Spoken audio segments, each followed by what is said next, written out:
Yung rally ng INC na dapat sana ay 2 araw, bakit nila 3 araw, bakit nila tinapos sa loob ng 3 araw? Kasi ang kapatid mismo ni Bongbong Marcos ang nagtapos ng dapat malaman ng lahat ng mambabatas, ng lahat ng taong bayan. Tinapos ng kapatid niya na si Bongbong Marcos ay bangag.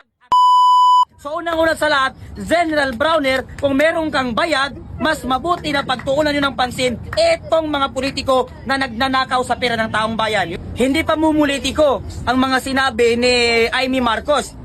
Ito ay sinabi niya dahil kapatid niya at mahal niya si Bongbong Marcos. Dahil si Amy Marcos ang naging ina at naging tatay niya nung panahon nila doon sa ibang bansa sa Hawaii. Kasi ito yung nagpalaki.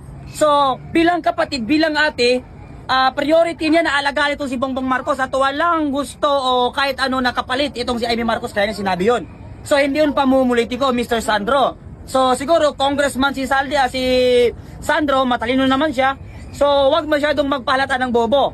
At yung pagtakip ni Claire Castro doon sa mga sinabi ni Amy Marcos, hindi kami maniniwala sa mga sinasabi ng tagapagsalita ng Malacanang dahil hindi ka panipaniwala ang lahat ng testimonyang sinasabi netong sa Malacanang. Puro fake news.